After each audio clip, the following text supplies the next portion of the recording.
The soft hum of the early morning filled Sarah's modest kitchen, where sunlight spilled over a well-worn coffee mug and a stack of papers on the cluttered table, the faint scent of freshly brewed coffee mingling with the quiet anticipation of another ordinary day. As she prepared her lesson plans, her mind wandered through the familiar routines, grading papers, helping students find their voice, feeling grateful for the simple stability her life offered, yet somehow unfulfilled, like a melody missing its final note. Outside, her husband Marcus lounged on the couch, a cold smirk curling his lips as he casually signed divorce papers, believing he had already won everything worth fighting for, convinced that her world was his to command. The courtroom was hushed, save for the faint rustling of papers, as Marcus sat with an air of smug confidence, certain that his control was absolute, that no surprise could shake his dominion. But then came the moment that promised to challenge everything.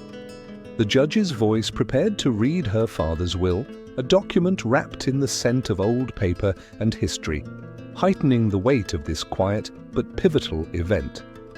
The silence in the room seemed to stretch, thick with unspoken questions, as if the very air was holding its breath, awaiting a revelation that could alter the course of their lives. Sarah felt a subtle shift beneath her calm exterior, a flicker of curiosity and foreboding stirring within her, knowing that something crucial was about to unfold, something lurking beneath the surface of her seemingly predictable world.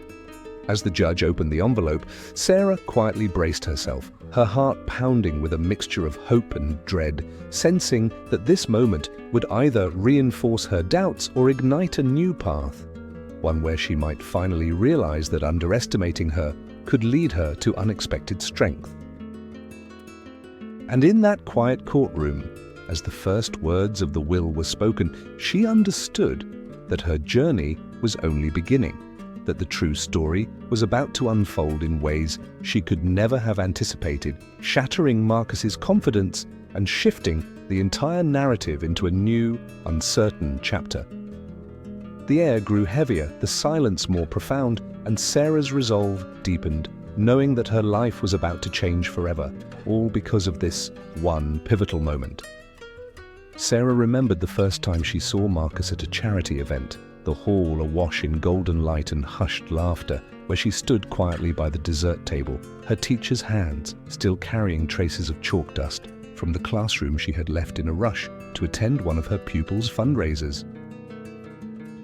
Back then, she had felt modest in her simple navy dress, her hair pinned up with a few stray strands, softening her collar, while Marcus moved through the crowd with a natural ease, offering a warm smile that reached his bright eyes when he introduced himself and inquired about her work. At that moment, Sarah's life as a devoted schoolteacher, filled with laughter and shy applause from children when they mastered a lesson, had felt transformed by the possibility of love and stability, as though he had cast a gentle spell around her heart. She had listened to him praise her dedication, as though caring for young minds were the loftiest calling, and she had carried home a flutter of excitement, as delicate as the petals of the roses he pressed into her hand. In those early days, Marcus's grand gestures, driving her home under one umbrella in a sudden April shower, surprising her with tickets to the small theatre where her favorite poet always recited, had felt protective rather than indulgent, words of praise and flowers at her doorstep, making her imagine a life built on mutual admiration. Yet at home, tucked beneath the warmth of those gestures, a quieter tension began to settle, invisible at first, but unmistakable when he brushed off her stories about the day's class triumphs, murmuring that she deserved something more substantial than teach and praise as a vocation. She recalled him arching his brow when she spoke of Maria, the shy girl she had helped read aloud in front of the class for the first time, celebrating the child's bright grin as though it were a medal of honor, only to dismiss Sarah's pride with a polite nod that carried the weight of impatience. The first time he joked that her salary as a teacher could hardly buy a decent coat, Sarah felt a flicker of unease, but she brushed it aside, not wanting to tarnish the gentle shimmer she still felt when he called her "my dearest," in a voice so tender it made her heart ache. At the school, she reveled in her students' small victories. A math problem solved after a week of effort, a poem softly recited with genuine confidence, the way young hands clamored to press into hers at the end of term. Those moments had felt like proof that her purpose mattered, that through her patience and kindness, she made a real difference in the world. Yet at home, Marcus's remarks often cast a long shadow, his casual references to her humble upbringing in a small town, where her parents had scraped together enough for her college tuition, planting seeds of doubt she had never known before. He spoke of social graces as though they were the only true measure of worth, and though his acquaintance spoke more kindly, she carried every slight in her chest like a dull ache.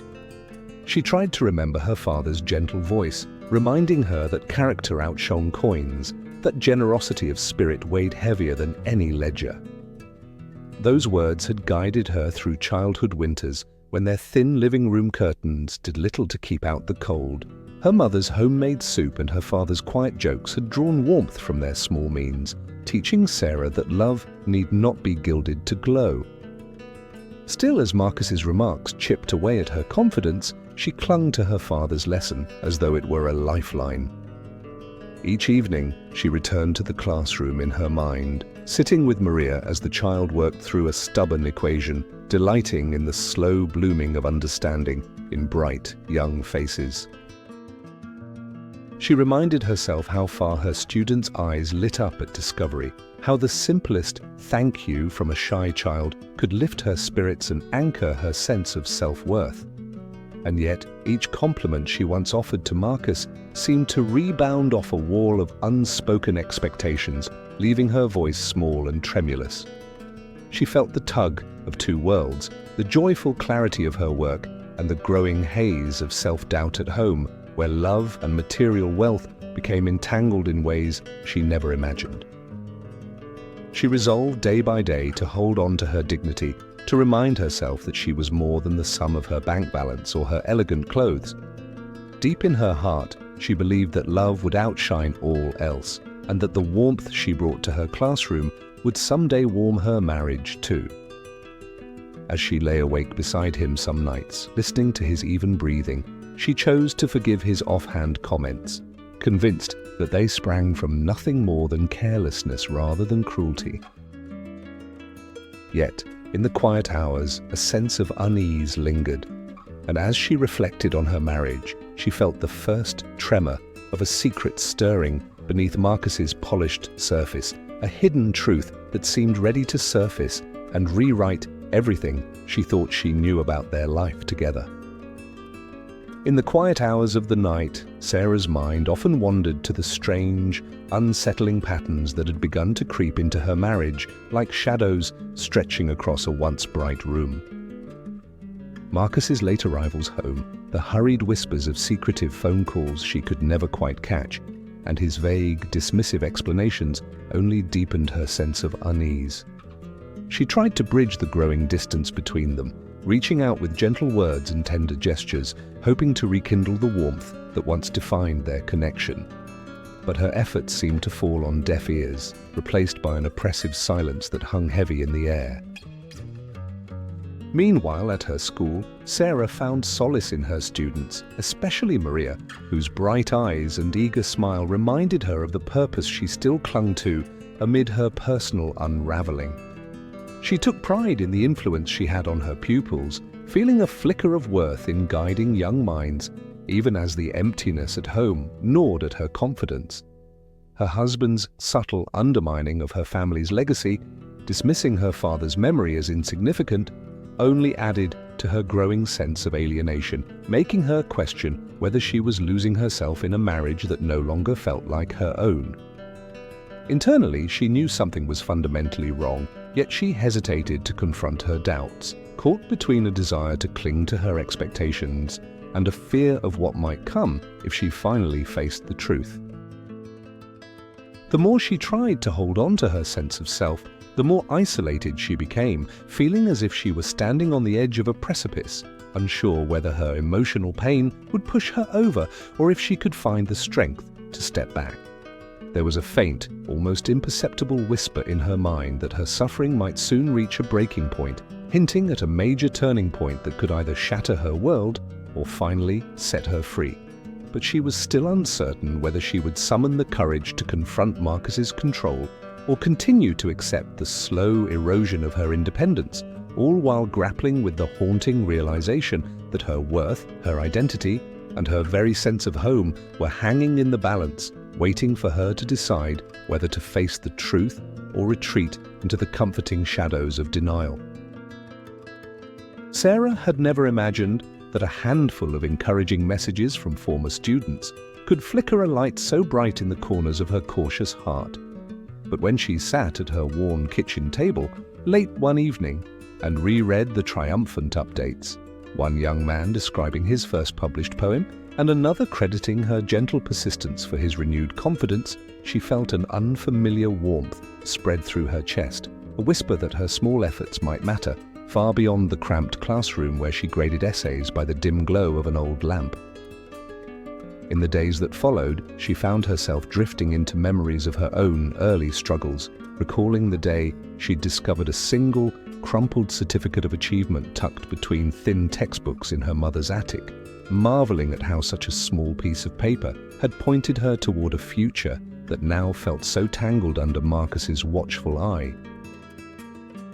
Something inside her stirred, a subtle intuition that her financial life had been quietly misrepresented, a nagging thought that urged her to examine the fine print of the contracts she'd signed when they married. One rainy afternoon, she slipped on a threadbare cardigan and climbed a narrow set of stairs to the cluttered study, where she located a battered box labeled with her maiden name. Her hands trembled as she unfolded the stack of papers. Deeds to a stretch of land in the rolling hills of her childhood, trust documents that hinted at a substantial account she had never fully understood, and a folded sheet with her signature in stark black ink, binding her to terms she had barely skimmed in those early months of naivety and love. A tide of emotions washed over her, anger at her own complacency, confusion at the shadows Marcus had cast over her, hope fluttering like a butterfly inside her ribcage as she realized these assets might be more than a few scattered letters in a dusty archive.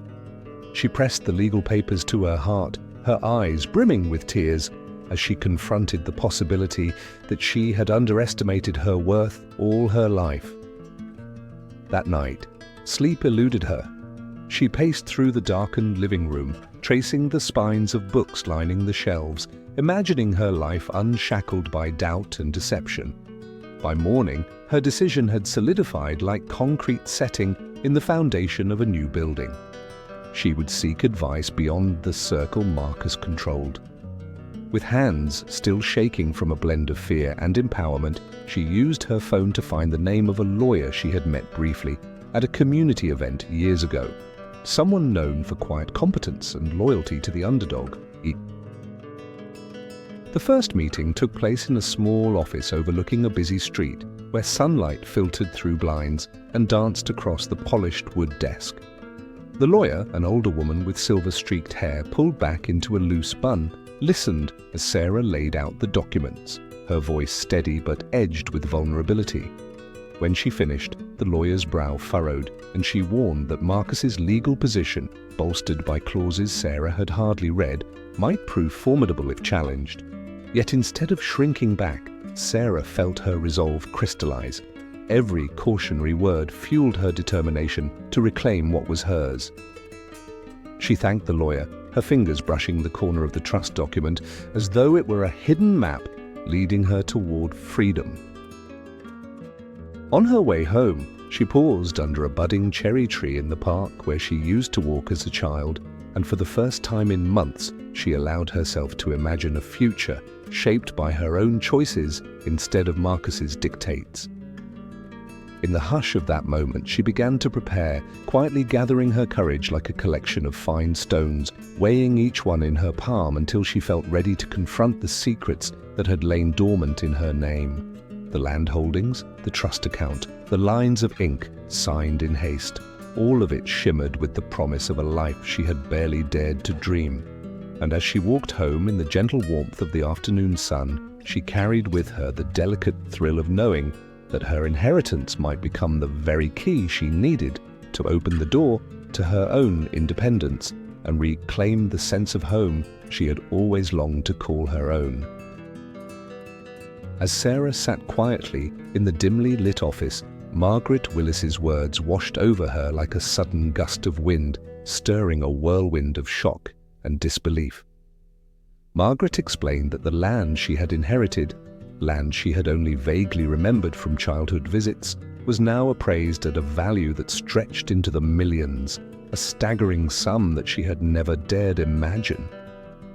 Alongside this revelation, Margaret detailed the trust account which held over $2 million entirely separate from Marcus's control and beyond his reach, legally protected in a way that suddenly made Sarah feel a flicker of hope ignite within her. Yet beneath that hope lurked a shadow of caution, for Margaret warned her that Marcus's legal team was cunning and relentless, capable of employing tactics to hide assets or manipulate the process in their favor. The weight of this new knowledge pressed on her chest, transforming her perception of her inheritance from a distant, intangible dream into a potent tool, one that could be wielded to reclaim her future. As she absorbed the information, her mind raced with possibilities. She realized that her inheritance was not just a symbol of what she had lost, but a strategic advantage she could use to fight back. She made a silent vow to have the land officially appraised once more and to gather every piece of evidence of Marcus's potential deceit, knowing that her next steps could alter her life forever.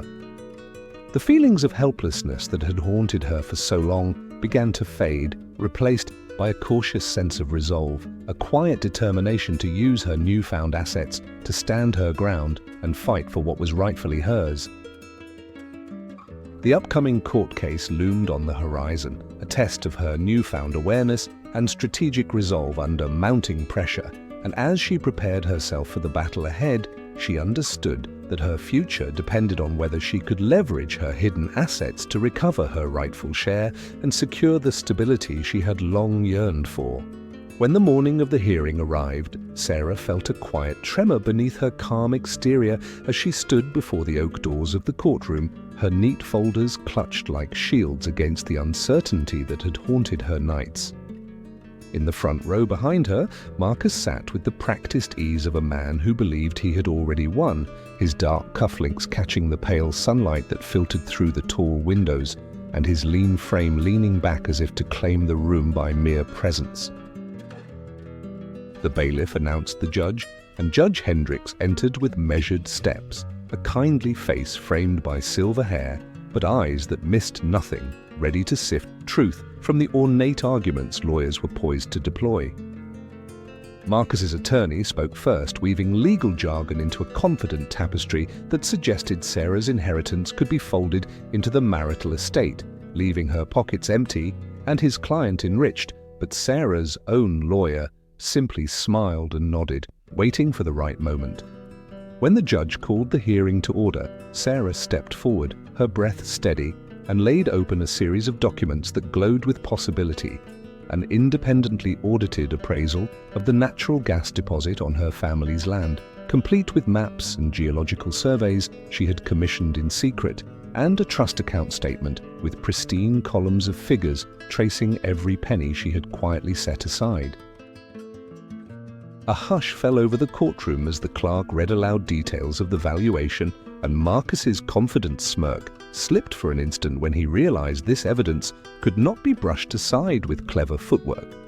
His attorney objected, voice sharp with indignation, trying to argue that the documents had emerged too late to be considered, but Judge Hendricks raised a hand, his expression cautious but firm, and asked to see each page himself. He studied the numbers and the notary seals, his brow furrowing as he noted annotations in Sarah's careful handwriting, annotations that revealed her meticulous plan to safeguard what was hers alone.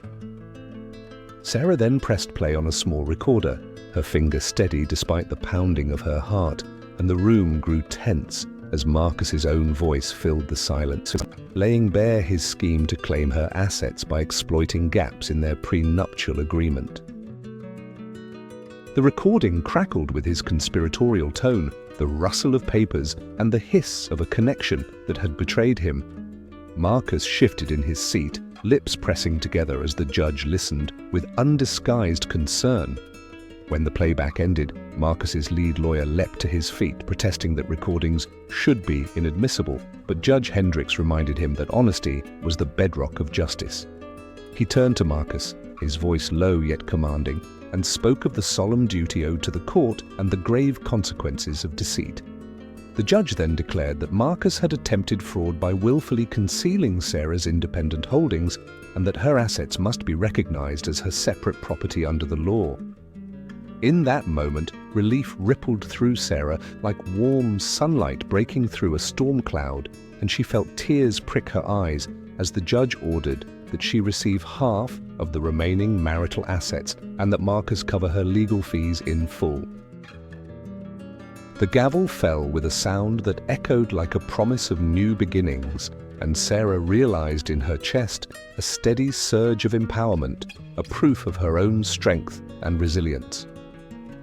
As they left the courthouse, Marcus's posture stiffened, and he called out a desperate plea for reconsideration, his voice cracking with the knowledge that his final chance had slipped away, signaling that the battle was far from over and setting the stage for their final confrontation. Marcus trailed reluctantly after Sarah as she strode across the gravel parking lot, the evening breeze tugging at her coat and rustling the leaves that gathered in beaten piles along the asphalt.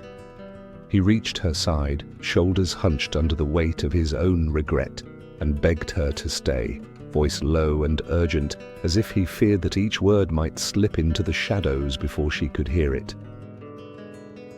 He spoke of love and understanding, of how everything he had done was meant to protect her, yet his gaze kept flicking to the silver sedan waiting at the curb, as though the car itself would bear witness against him.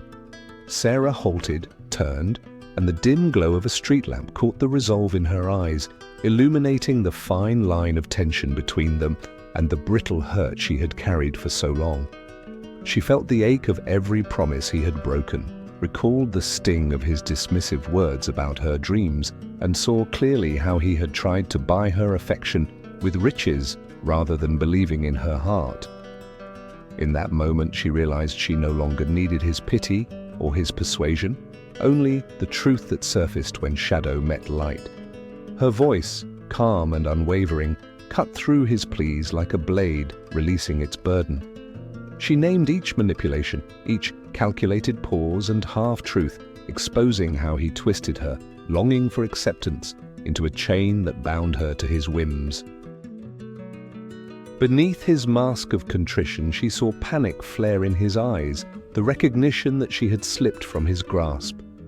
He tried to soften his tone, to remind her of all they had shared, but she refuted his version of their history with the clarity of someone who had walked through fire and emerged unscathed. She spoke of her father's legacy, not measured in grand estates or ledger entries, but in the quiet strength he'd shown when he believed in her potential, the way he had taught her to stand tall, even when the world whispered that she was unworthy. The memory of his gentle laughter, carried across sunlit fields of the family land now legally hers, warmed her chest and gave her the courage to sever the last ties to her father's greatest impostor. As she claimed her inheritance, she felt the weight of her own worth settle like a steady heartbeat in her veins, no longer defined by the glossy veneer of wealth, but by the depth of her character and the scars she had turned into power. Marcus's shoulders slumped as if a gust of wind had knocked the air from his lungs, and he realized too late that the daughter he thought he could shape had grown into someone beyond his control. Sarah took a step back, fingertips grazing the leather strap of her bag, and let a single tear betray a fraction of the pain she had carried. Then she shook her head, straightened her spine, and let the tear fall away, unashamed but unburdened. She thanked him for the lessons hidden in every betrayal, for they had taught her to see herself clearly for the first time. Without another word, she turned toward the waiting sedan, its headlights glinting like hopeful eyes in the dusk. And with each confident stride, she felt her past shrink behind her, no longer a chain but a path she had already walked. In that final breath of evening air, as the city lights flickered on around her, Sarah embraced the truth she had reclaimed, that she was already enough, and carried it with her into the new chapter waiting beyond the horizon.